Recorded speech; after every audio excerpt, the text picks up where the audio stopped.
Good evening, Europe. Good morning, good afternoon to the USA, and good day to our friends in Australia who are probably still asleep now, but will be listening to the recording of this webinar later. My name is Dominique Lazarski. Now you've met me several times, probably. I live near a regional airport, not far from Paris in France, and I am volunteer and that I chair Uecna, the French acronym for the NGO European Union Against Aircraft Nuisance. We are a voice for the citizens suffering from air and noise pollution from aviation activities, speaking at European level. Our members and friends are citizens involved in a fight for their health and well-being. Our common counterparts are an airport, airlines, aviation authorities, but also manufacturers. Citizens overflown by aircraft are stakeholders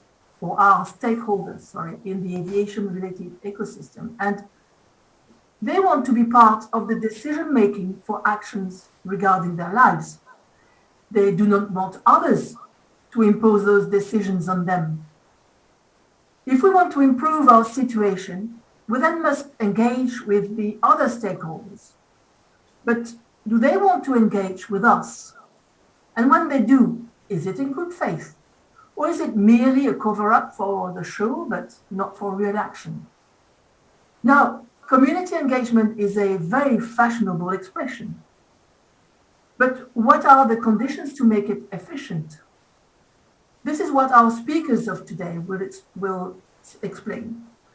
Eleftheria Fietzi, a health specialist, Greek citizens, member of Uecna's board and newly appointed treasurer, will now present the speakers to you.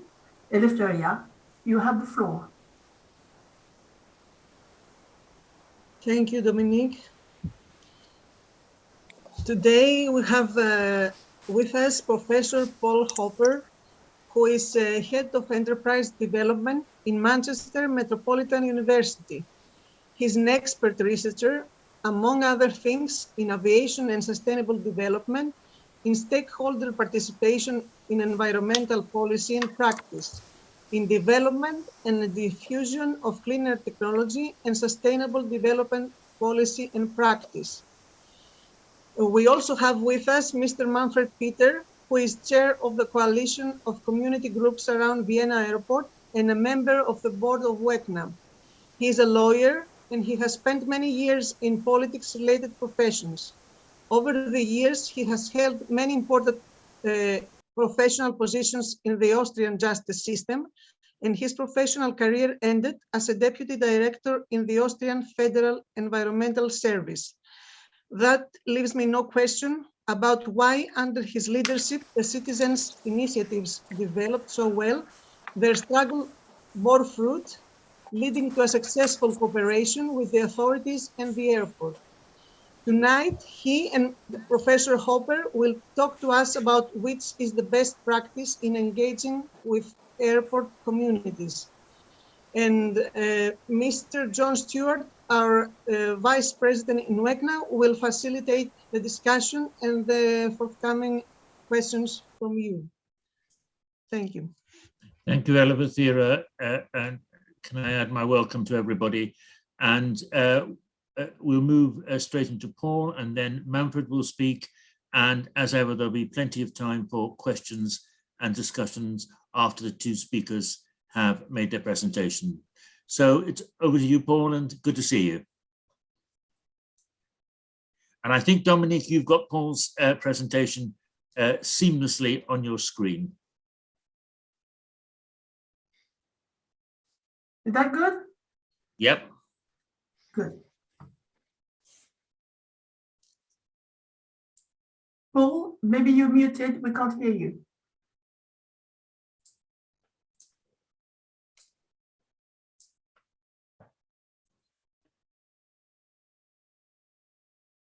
Dominique, I lost John. Can you hear me okay? We can hear you. We can hear you now, Paul. No. That's great. Great. And So, your presentation is now on the screen. So yeah, welcome I can and see over that. to you. Thanks. Yeah. Thank you, John. Sorry, you got frozen, which was a little off-putting. I thought that the the technology was going to let us down. Thank you very much, Eleftheria and Dominique and John, for the invitation. It's very much appreciated, and hopefully this presentation will stimulate some discussions. The purpose of it is very much to provide an overview of some of my recent experiences in effect, and the sort of direction of travel of my thinking, and what I hope will be useful for, and a practical way for, communities and airports in terms of negotiating more acceptable outcomes. So I hope we're on the same page as communities and airports. I think that's sometimes not always the case, but it would be nice if this helps facilitate that at least a little. So if you wouldn't mind going to the next slide, Dominic, thank you.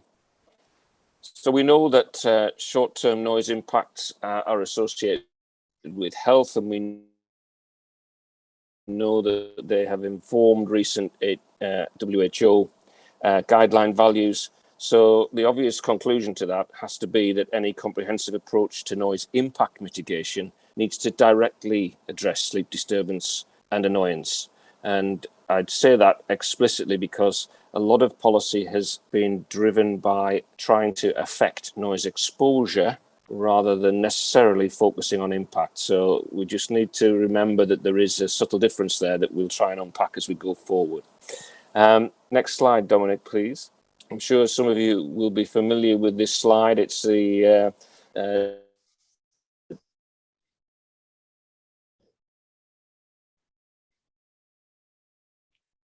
have been a greater response to a given level of noise exposure, as described by this metric we call LDEN, which is a level equivalent metric. It combines all the sound energy over a given period and expresses it as a level equivalent. And it's a metric that's been used very consistently in Europe for a long period now, but it is only one metric, and that metric comes with some shortcomings. So what we have seen is an apparent increase in annoyance response to a given level of this of noise as measured and represented by LDEN. But what we also know is that over the same period of this increase in apparent annoyance response is that there's been quite a significant change to the quality of that noise environment. In particular, what we have seen is increasing numbers of aircraft, but that those aircraft have individually generally become quieter. So we've got a different balance of the things that make up this level equivalent. And I think that's something we need to unpack and understand as we speak with communities around their experience of noise and how best to manage it. The other thing that we know is that using this LDEN metric or similar metrics like level equivalent LEQ in the UK, about a third of the human response, the annoyance response, is explained by changes to that metric. About another third is attributed to these things we call non-acoustic factors, and then about another third we're not sure about. And I'll come back to the unsure and the non-acoustic in a moment. But the consequence of other explanations for the annoyance response other than that explained by LDEN means that it may be the case that reducing average noise levels doesn't necessarily result in a commensurate reduction in annoyance. Thanks, Dominic. So faced with that background, what should a responsible airport do? Well, clearly there should be continued efforts to make these things we call aircraft quieter. So noise at source, we should try our very best to try and drive that down. And indeed, we have seen significant improvements, but obviously that push for continued improvement should continue. We should also continue to try and manage down noise through a range of measures, what often called balanced approach measures, such as land use planning, operational improvements, and operating restrictions where necessary. So managing down noise exposure on the ground makes sense and is a logical conclusion to the picture painted in the previous slide. We also need to understand those acoustic factors that may influence annoyance that are not necessarily captured very well by this level equivalent. So what sort of things, what other attributes to the sound environment might be influential over our response that are not very well reflected in level equivalent measures? So we need to try and unpack that as well. And finally, if there are non-acoustic factors that are apparently exacerbating the human response to noise, and that annoyance response is not good for people, then we should also be trying our best to minimize their impact on the annoyance response where we can. Thanks, Dominic. So what are these non-acoustic factors? Well, there's been quite a lot of work done on these, and this is a table that looks at the range of these non-acoustic effects and the extent to which they may be modifiable by actions at an airport level or certainly at an airport authority level. So what we see in the top left-hand corner are the things which appear to be most strongly influential in affecting annoyance response, and the things which may be modifiable by interventions. And if you could just press the forward button once more, Dominic, the comment here is that if you think about that suite of things in the top left-hand corner, they look to be things that are potentially amenable to more effective communication and engagement. So we need to build that into our response. So we can address non-acoustic factors as part of more comprehensive engagement processes, and this should be part of a comprehensive approach to noise mitigation. We're linking communication and engagement to those non-acoustic factors, so that we're saying we need to enhance that and make that more effective. However, we're not just saying we just need to talk about things, guys. We need to fob people off. What we're saying is that communication and engagement needs to be directed at change that is meaningful and change that is valued by communities. And that's the piece here that's really critical, and that it needs to be a process by which communities are taken on board and work with airports over defining and delivering change that adds to quality of life. So that's the critical piece here. It's the meaningful piece as far as I'm concerned. Done well, engagement can inform on noise management objectives. So in other words, it starts at it informs the very start, which is what do communities want from enhanced noise management? What does better look like, please? Can you help us define that?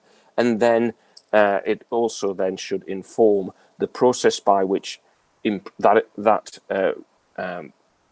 direction of travel to improvement can be tracked. So what sort of metrics do we need to use to track progress against defined objectives?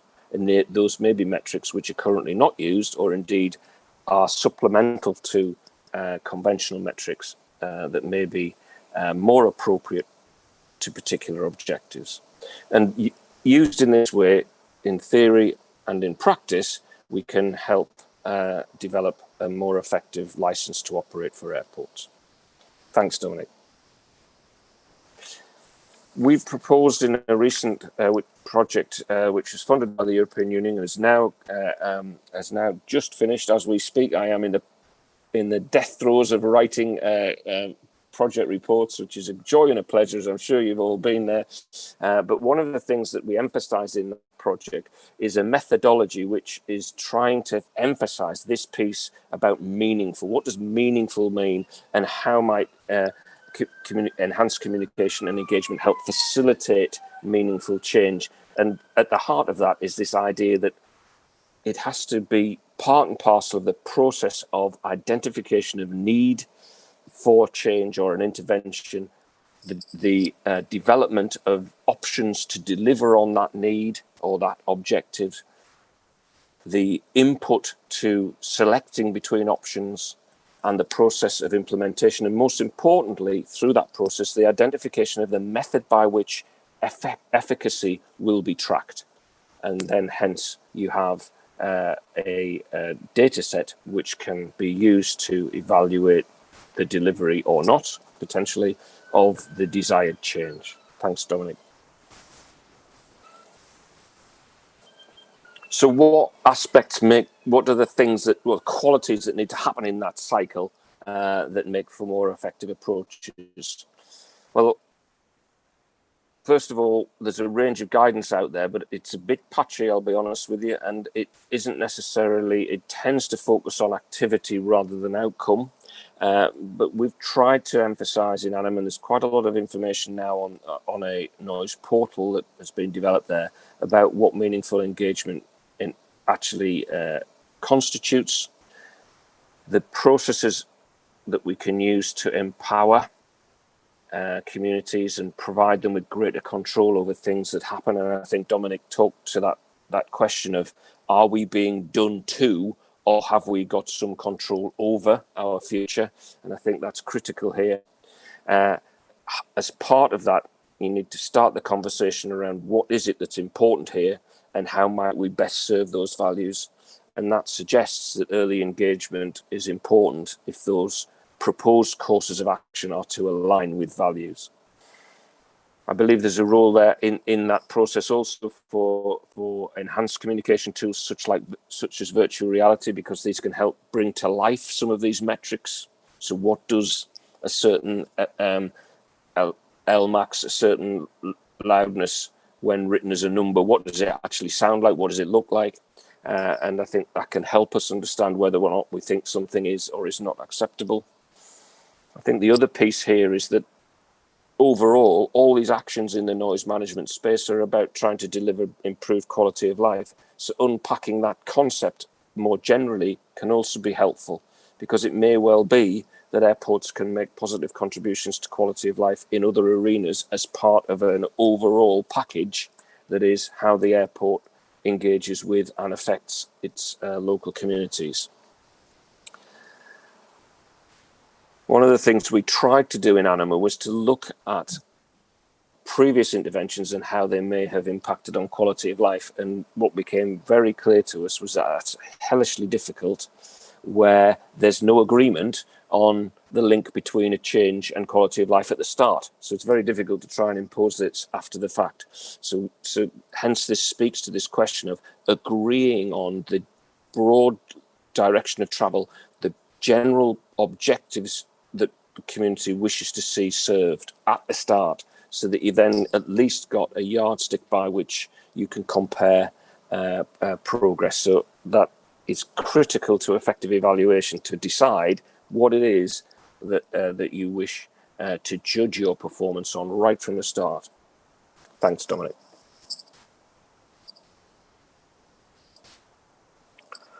So how does practice bear out that theory? Well, I think as most of us will recognise, practice often doesn't stand up to the theoretical suggestion. And I think it's fair to say that the primary message here is it's not easy. Yeah, it is not easy, and it is not easy for communities, because sometimes the mechanisms by which they're being asked to engage are inappropriate or difficult.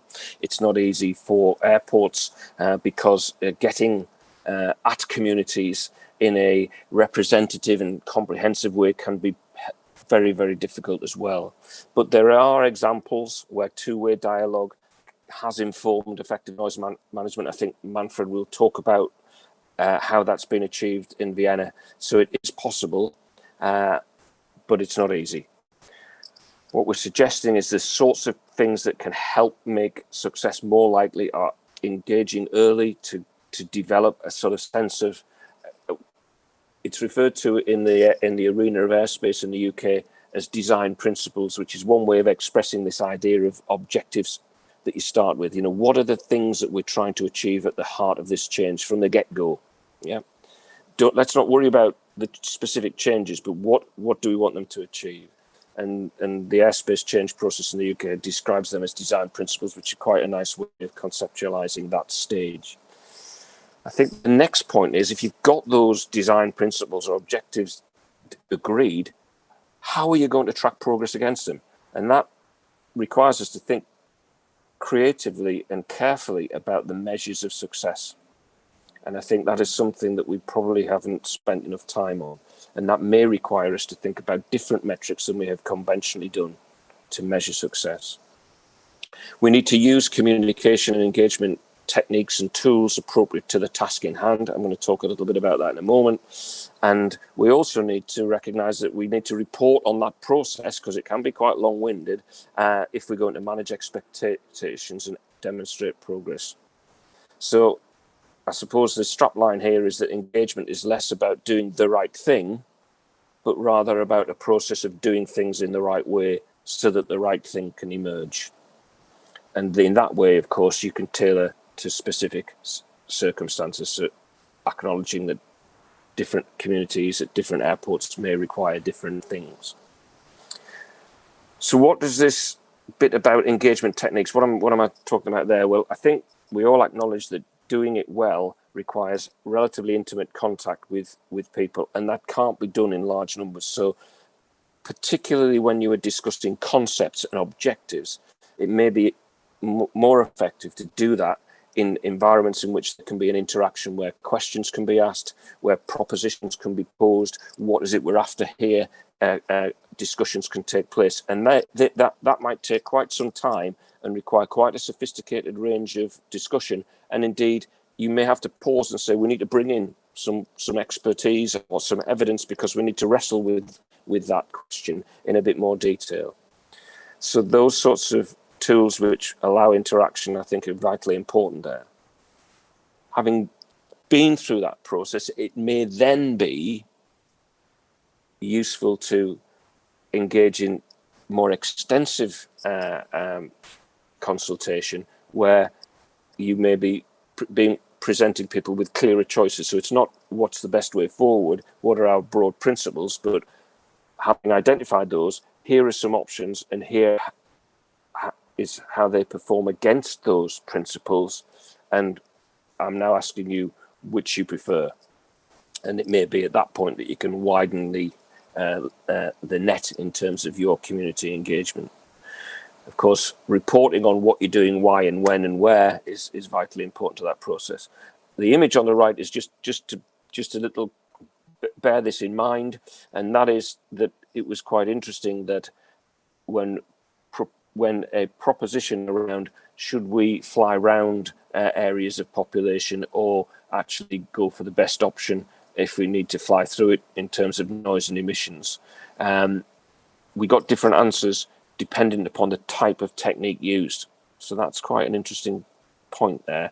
So for example, this idea of moving around existing communities was favoured more by the online responses at this particular airport than it was in focus groups, where they seem to be more willing to contemplate novel approaches and new approaches. We don't know why exactly, but it's just worth bearing that in mind. Thanks, Dominic. I think we're nearly there, guys, if you're starting to worry about time. Just to note the trade-off point, it's really quite, is there a win-win-win situation in all circumstances? Clearly not. Yeah, we're often in very constrained pieces of airspace. We've often got a lot of population around airports, so we do have to recognise that there can be commercial, environmental trade-offs. There can be trade-offs between different environmental consequences, be they local air quality, emissions, carbon, or noise. And indeed, we have trade-offs between the impact at different locations, and all of those things can create challenges when it comes to decision making.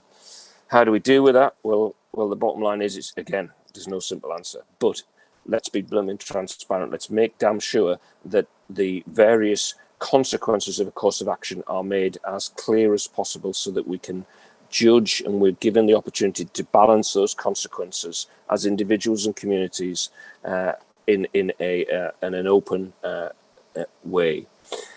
Technical assessments can help us in that respect sometimes, and indeed I'm suggesting here that some novel metrics might be helpful in respect of those technical assessments, but the bottom line is, speak to the affected communities about what looks better, please, because they're the guys who live with it after the fact, not this expert here who's talking to you, who can go away back to somewhere away from airports and, you know, doesn't have to live with the consequences. And I do recognise that that can be very irritating, having expert others tell you what the best answer is.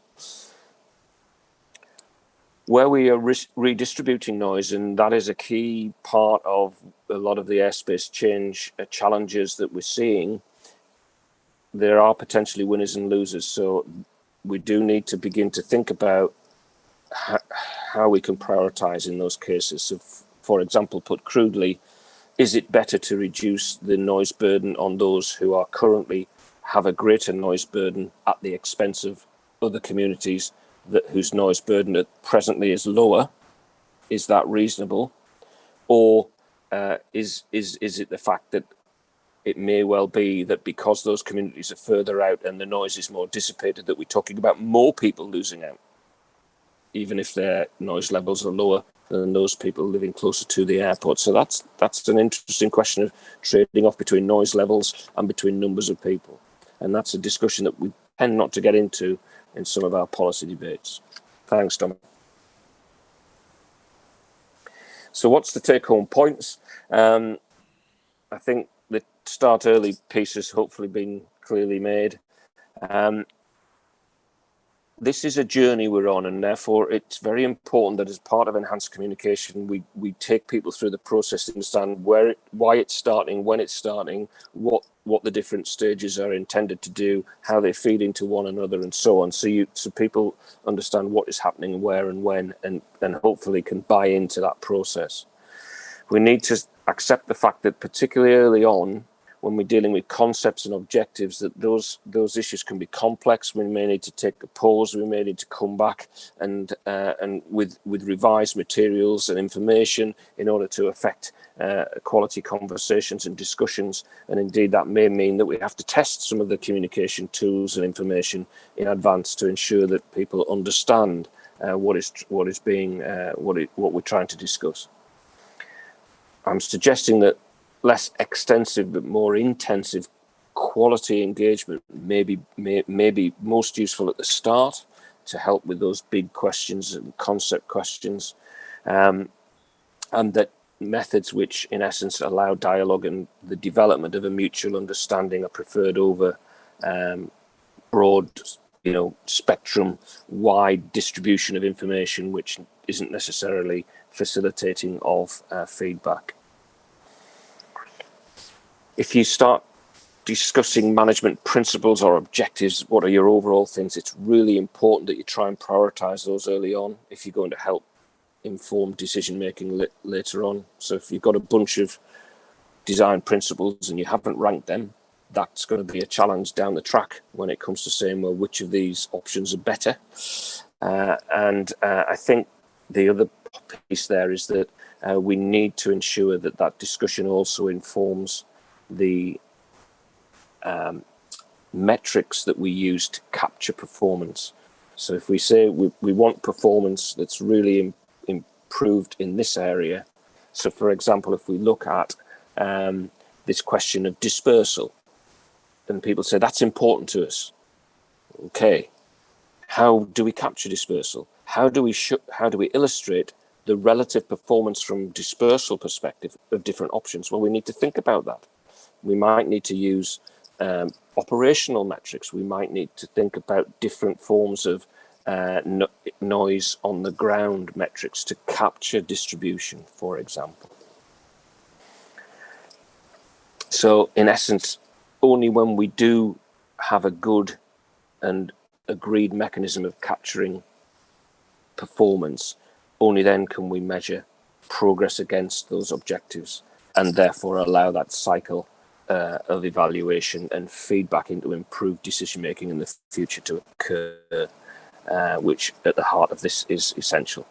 I've got another slide there, Dominic, but it's just some thoughts going forward. So after the thank you, there's another one, but you can leave it because I think it may be that it's useful in terms of discussion because there's just some thoughts about research priorities. But thank you for your patience, everybody. I hope that was clear, and I'm sure there'll be some questions. Very happy to field them. But I think, John, you'd like Manfred to speak first and then pick up things afterwards, if I'm right. Yes, that's right. Thanks very much for that, Paul. And Pleasure. as I say, we'll go straight on to Manfred, and then we'll go into questions and discussions. So, Manfred, the floor is yours. Okay. Good evening, dear listeners. Before I start with the example of the Vienna airport, let me make a few basic remarks on public participation in large-scale projects and their special features from the point of view of citizens' initiatives, in addition to Professor Hooper's extremely informative presentation. If one follows the experts on the further development of citizen society and citizens' participation, civil society will continue to grow in strength. So citizen demands will grow to be involved properly in decision-making processes on issues that directly affect them, such as major investments which emissions affect them. When I used the term proper involvement of citizens earlier, I meant that the goal of such a participation process must be to achieve a consensual outcome. But this can only be achieved through a genuine reconciliation of interest. If citizen initiatives get the impression that they are being used as a fig leaf and cannot achieve results in their interest, they feel fooled and abused. Therefore, also the project operators must be prepared to give something in this participation process to accommodate the citizen groups involved in fulfilling their interests. This is crucial because the decision to participate in such negotiations and to support the outcome is not easy for citizen groups. Because how do citizen initiatives come into being? Active people in areas that suffer from impairment due to aircraft noise join together in citizens' initiatives to protest against it, to fight against it, and to try to achieve an improvement of the situation. This effort should be taken seriously because, as we know with scientific certainty, noise makes people ill. And the goal of these groups, therefore, is to eliminate these impairments. This is difficult to achieve in the case of aircraft noise around airports, because no aircraft noise would mean no air traffic. So when citizens' initiatives enter into negotiations with project operators such as airports, they know that they will not be able to achieve 100% of what they want. However, this is only feasible for citizens' initiatives if it is ensured that also the project operator does not achieve 100% of his objectives, but accommodates the citizens' initiatives and negotiates a real compromise. Only then the citizen initiatives can support the outcome of this process and be accountable to the people they represent.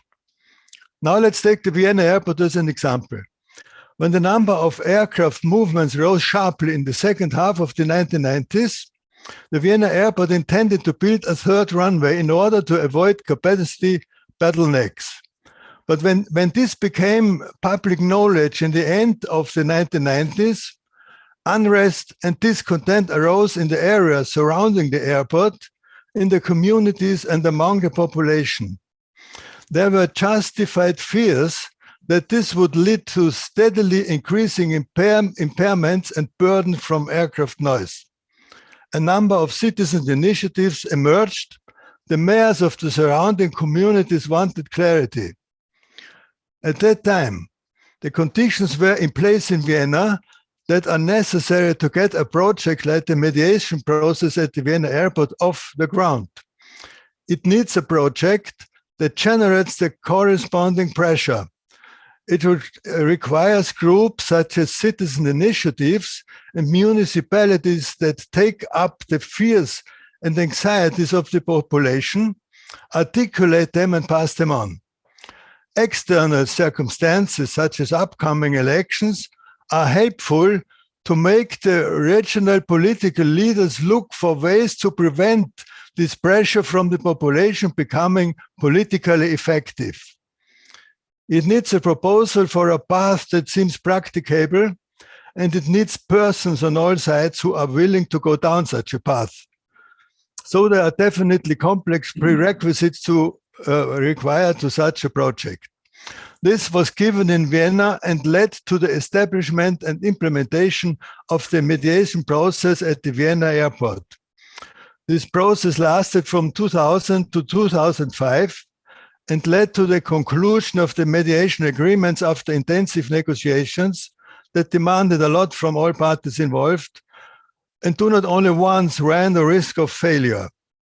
These results, which are laid down in civil law contracts, would not have been achievable in an official procedure according to the legal situation at that time, but also according to the current legal situation. In terms of content, the main pillars of these agreements are the distribution of air traffic between the runway directions, a night flight restriction, the financing of technical noise protection measures in certain aircraft noise zones, the dialogue forum, and the environmental fund. This is an institution that offers the communities particularly affected by aircraft noise a financial compensation for this burden on their citizens and the restriction of their development possibilities due to the proximity to the airport. The Vienna Dialogue Forum was created to implement everything that has been agreed, to monitor further developments, to evaluate various parameters, and to develop and advise on measures to improve the noise exposure of the population. All major groups around the airport are represented in this forum.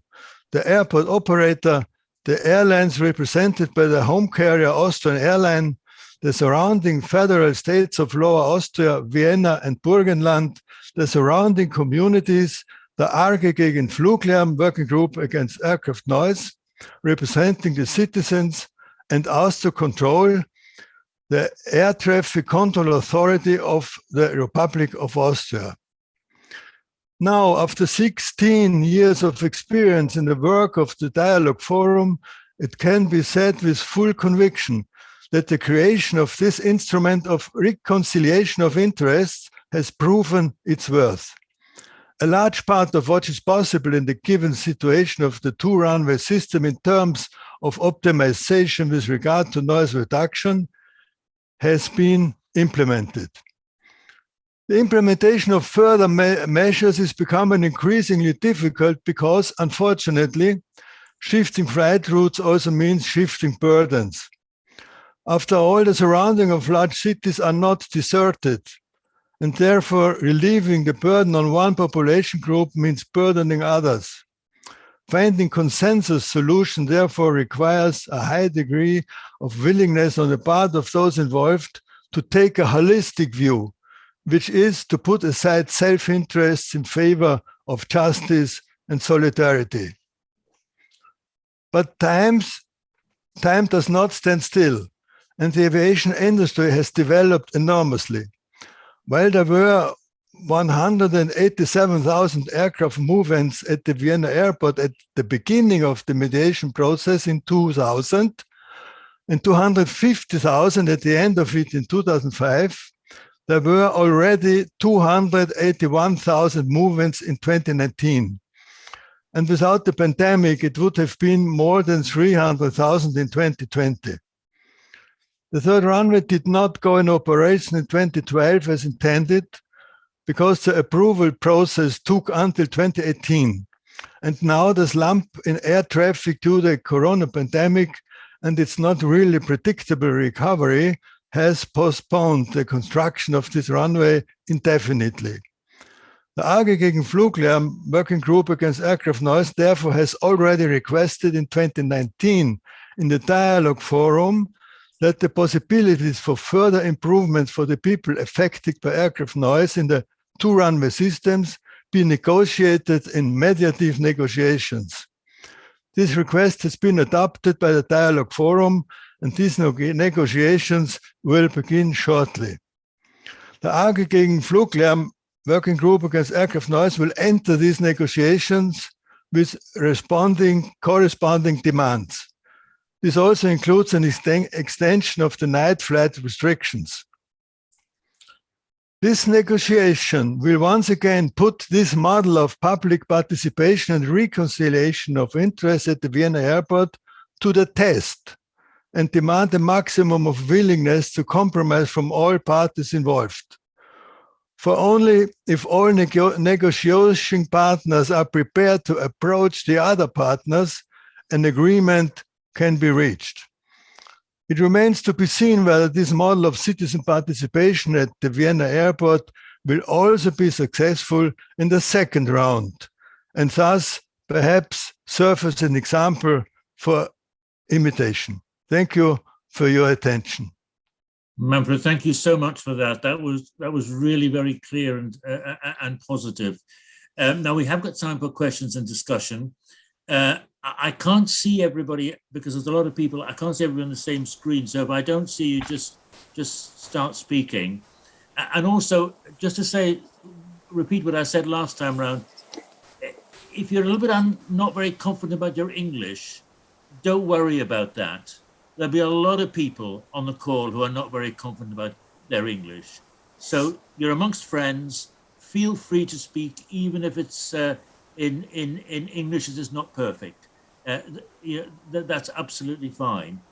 I think there were a couple of points made in the chat. I think, Nicole, you asked particularly Paul, I think, about the trade-offs between noise and carbon. Do you want to say a little bit more about that? Yeah, sure. Being English, I've obviously got an advantage here, but I'll speak. Being English, you've got an advantage. That's absolutely right.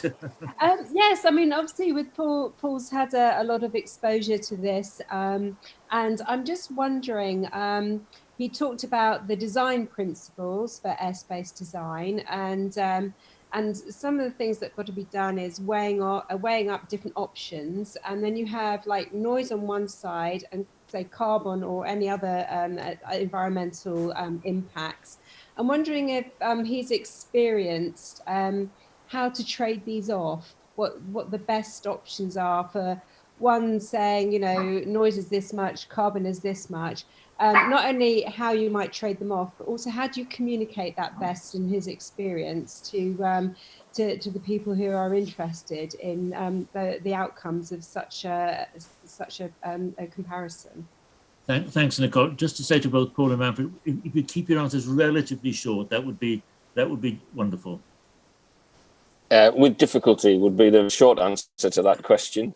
So thanks. You can have a little bit longer than that, Paul. Thanks for the easy question to start up with, Nicole. Sorry, Paul. I just thought maybe it is a challenge, and I just wondered if you had any more insights than in your animal work. I think there's a couple of observations. In the UK, we have a web tag tool, which in its infinite wisdom attempts to monetize the consequences of various impacts, which I think I would say is about the worst possible communication tool you could engage in that it presents an expert other view of the world and doesn't involve communities in having any say about what's more important. So the first thing is I would guard against that. The second thing I think would be that at the heart of the question needs to be an understanding of what noise features people are most concerned about. And you've got a dog starting to come at you. Go away. I think it's important that we first of all, when we're talking about noise and airspace, is what is it? What noise features are we trying to manage here? And I think we've got a bit of work to do on that. We talk about dispersal, but we certainly haven't got an agreed mechanism by which we can illustrate whether something is more or less dispersed. We can talk about it from an operational perspective, but what features of noise are we wanting to influence through that operational distribution? Is it the number of events above a certain level, or is it to minimize sleep disturbance or awakenings as a result of single event impacts? All sorts of questions which I think need to be unraveled before we can make that comparison, because we can't really at the moment, I don't think, get into a proper discussion with communities that says this is the noise consequence and this is a carbon consequence. Thankfully, carbon's a lot easier in terms of quantification, and thankfully it doesn't really matter where the carbon's released, it has the same impact. So it's a much more straightforward thing. But let's get the noise sorted out before we can balance the two. Yeah. Thanks for that. Thanks for that, Paul. Right, Richard H has got a point, but he can't talk because he's he's not alone. And before I bring Robert in, because I see your hand up there, Robert. Before I bring you in, Richard's point, which I think was in the chat, and was probably directed particularly to as well. You were speaking, Manfred. He's worried that when there's communities nearer the airport and also communities further away from the airport, he's worried that the communities nearer the airport will always have a louder or more influential voice. So it'd be interesting, how did you balance in Vienna the interest of those nearer the airport and those further away? And did they have an equal say in developing your demands? That's difficult because there are communities just near to the airport, like Fishermen, perhaps in the case of Vienna.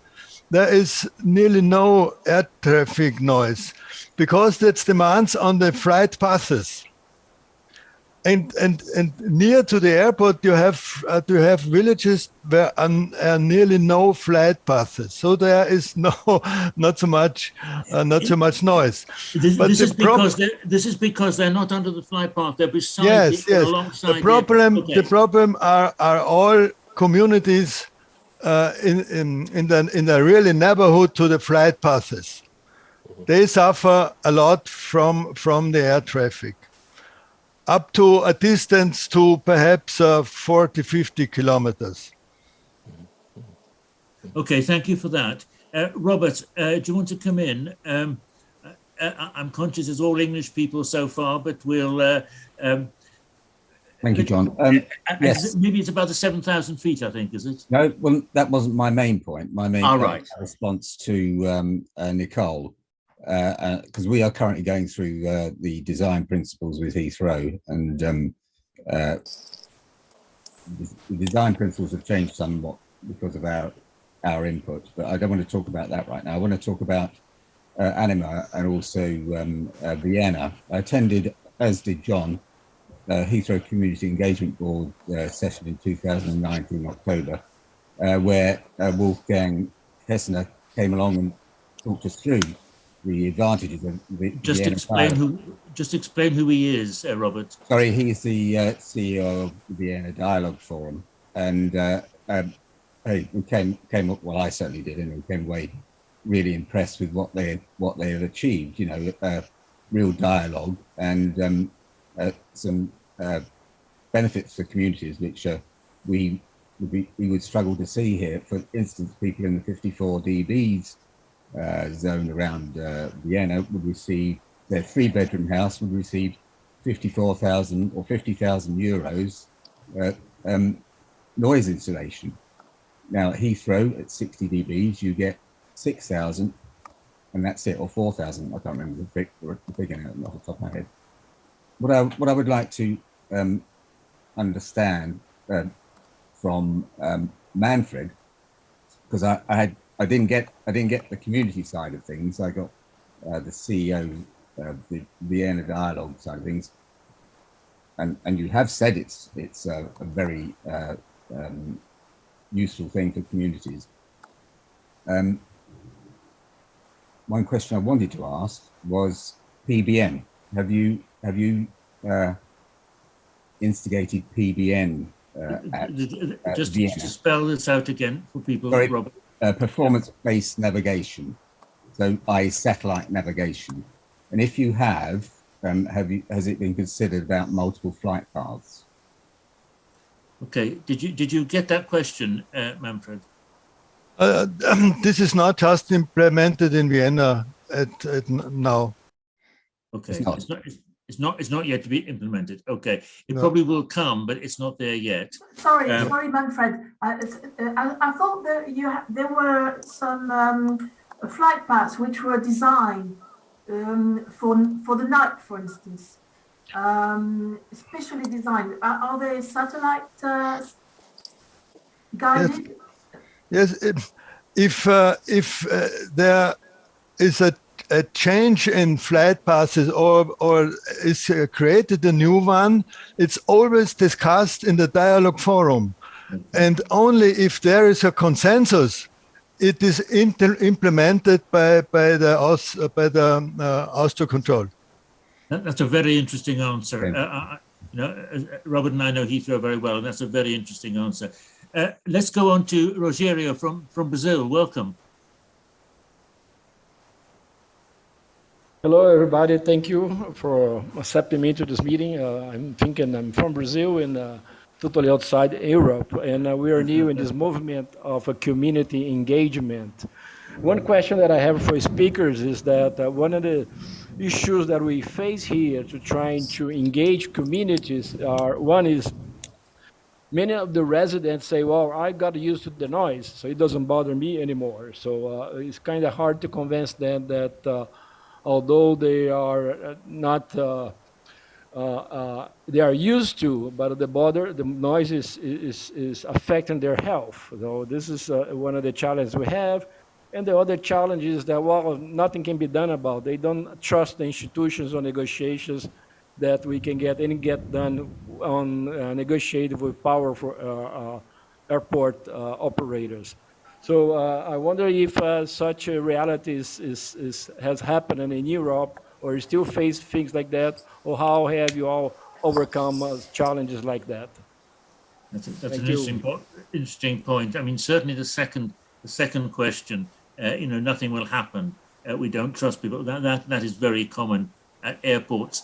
Paul, do you want to say a little bit more about that? Because I think some of what you were saying in your presentation is designed to try and overcome this the skepticism which local people have. Yeah, I think the lack of trust question is fundamental to any progress in terms of transparency and involvement in decision making. Because without a sense that that you are being genuinely listened to, the whole thing becomes a bit of a sham and a charade, and just exacerbates the whole situation. So I think it has to be front and center, an intent behind this, that bridges are built between communities and with communities, and that they feel that they are genuinely represented in conversations and they have influence. So I think that's critical for that to improve. I think the other point about residents not being bothered, I think there's a couple of things there. Actually, not being bothered is probably quite good for your health if that can be achieved. Yeah, it is because if you're not annoyed or less annoyed, then that is probably a good thing. But it doesn't stop the fact that there may well be other people who are really adversely affected. And whose voice, who struggle to have their voice heard. So I think that the point there is, one, it will come anyhow, because it does that. I remember a few years ago I was in India saying, this might not have arrived yet, but trust me, it's coming. And they were saying, no, it's already here. We've got people in the courts taking airports to task over a change that we're never consulted on. So I think change does come quite quickly, particularly as people's quality of life expectations increase. I think also that it's incumbent upon airports to start a discussion early around how they are managing the situation in a responsible way. So I think airports need to be proactive and not necessarily wait for communities to come knocking on the door. Yeah. Thanks for that, Paul. Right, from South America to North America, Arlene, welcome. Thank you. And it's been a pleasure. Thank you to the speakers. I'd like to ask a question of Mr. Hooper first. He spoke of acoustic factors and non-acoustic factors, and you did have on the screen identifying some of the non-acoustic, but then that was sort of blocked out. I would like him to delineate what he considers the acoustic impacts and what he considers the non-acoustic, and give examples of each, please. You've got 1 minute, Paul. No. There's quite a lot. That's a good question, Arlene. There's a lot in that question, but Paul, maybe you can take some examples, and if we don't quite get through it, we can follow it up on email. Just need a few examples. Yeah, okay. Thanks, Arlene. It sounds like an exam question, but I'll do my best. Yeah. I think there's some confusion here, to be honest with you, because I think some things that people regard as non-acoustic are actually acoustic. So, for example, the point I was trying to make around different measures of noise exposure being really quite important in capturing changes to the sound environment that are not captured by level equivalents or level day-night levels LDN they are acoustic factors, but they're currently not in the acoustic equation because we're reliant upon a single metric. Are you with me? So I think actually that we need to expand the package of things that we use as acoustic measures. For example, numbers above or change in maximum sound levels or whatever. In terms of non-acoustic factors, these would be things which would influence the way in which we respond to something. So, for example, I might respond differently to exactly the same sound stimulus if I understood why it was happening, or if my neighbour, who's having a party, which is making a lot of noise and irritating me, had come to me a few days before and said, look, I'm very sorry, I'm having a party. Please rest assured, it will finish at 12 o'clock. I know it's going to make more noise than you would wish for on a Saturday night, but it will come to an end. And here, by the way, is a bottle of wine by way of compensation for the aggravation. So your attitude to that exactly the same stimulus may change because you feel you're being dealt with fairly. You feel that people have acknowledged that there is an impact. And I think that's really quite important here. This is about communities and airports getting along, feeling that there's a fair deal being had and that they're being treated fairly. And that's critical to those perceptional issues, which can have a big impact on how we respond to a given sound or noise stimulus. Yeah. Thank you. Yeah, thank you very much, Paul. Okay, any more questions or comments that people want to raise? I don't see any more hands up, but if anybody would like to, yes, Robert, just hold, I will come to you. Just hold it a second, because I just want to check that anybody else who hasn't spoken, now's your time to speak. If not, it's going to be Robert again. On you go. Yeah, thanks, John. So my question is kind of to both Paul and Manfred. Manfred. And it's about Anima, and the closing remarks were made by Eric Valentin, who I believe, correct me if I'm wrong, headed up Anima, and his perspective was he's looking forward to Anima 2 coming along if he can get it funded. And I got the impression that because he's from Vienna, sorry I didn't say that, he's the airport's regional council president and member of the Vienna City Council provincial parliament. I got the impression that it wasn't all perfect at Vienna, and I just wondered what else could be improved. Okay, so general question about Anima. We'll take Paul first and then come to Manfred. Yeah, just quickly, Robert, thanks for that. I think there is an element of all research projects, if they're doing the job, always conclude by saying, oh, we could do with a bit more research. Yeah, so there's a bit of that. But I think for me, my last slide, which I didn't show, was trying to unpack this question of, can we track what an outcome from an effective engagement piece looks like? Is it that people go away less annoyed? Well, I think that's utterly naive. What we might be able to do is to understand whether people feel that they've been treated fairly, whether they feel that the outcome is an acceptable outcome. And I think those things and understanding how we build that up over time and the influence of that over time could be really quite interesting. I think the other piece is that we're using a single, very clever, objective measure of noise exposure, this level equivalent. It's great in a number of respects, but it's profoundly deficient in other respects. And I think we need to just open our eyes to the fact that there are other ways of looking at the noise exposure, and there are other features that are definitely winding communities up, because I've heard this firsthand, and we need to build that into basically a more extensive discussion about what noise is and how we need to manage it. Thanks, Paul. And last word from Manfred before I close. Yes.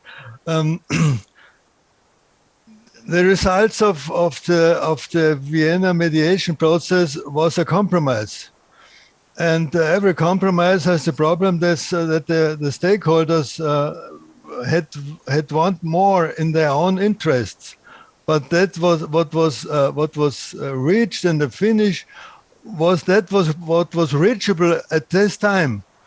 So the airport suffers from the night flight restriction, and we as the people around the airport suffer from the night flights. They are still here. So what was possible to reach was reached in 25, and we will look at the announced new negotiations what there can be reached. We will try our best. Okay, I think thanks for Manfred. I think there's one more hand up. Is there? Yes, on your go as quickly as you can, because we're a little bit late. Yes, of course. Everybody who expects good results for the population by a dialogue should know something about the Dialogue Forum of Vienna. Yeah, not everything that shines is gold. So it needs players who are interested in results for the population.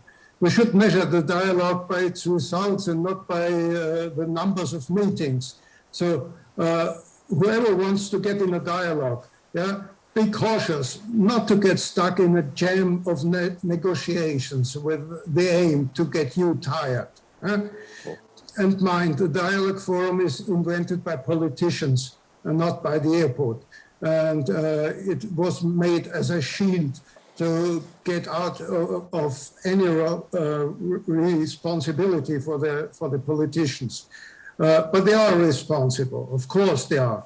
Air traffic has a heavy impact on population, and politicians should be your representatives. They should declare if they're representatives of their population or of the shareholders. The CEO, to get in discussion with the CEOs means you're talking to a substitute who has to fulfill the wishes of the owners. So don't let the owners get away, and don't let the politicians get away. Okay, thanks very much for that. We won't ask the speakers to come back, because I think it was a statement more than a question, but thank you for it. Listen, just before you all go away, we've got our next webinar is on the 22nd of March. It's the same time as this one started. It's about noise metrics. And I'm really pleased to say that Nicole Porter, who spoke earlier, will be leading it. Nicole is a leading acquisition in the UK, who's done a lot of work on noise metrics, both generally as far as noise is concerned and specifically as far as aviation is concerned. So it'll be really good. It'll be really good. And we've also got, this is on the call today as well, Elaine Miller from New York, from America. She will be telling us a little bit about the situation of the noise metrics that are used in the USA and whether or not the communities feel they're adequate. So Nicole and Elaine on the 22nd of March on noise metrics at the same time as we held this one. So it all remains for me is to thank Manfred and Paul very much indeed. Thank you all for coming and hopefully see you at the next webinar. Thanks very much.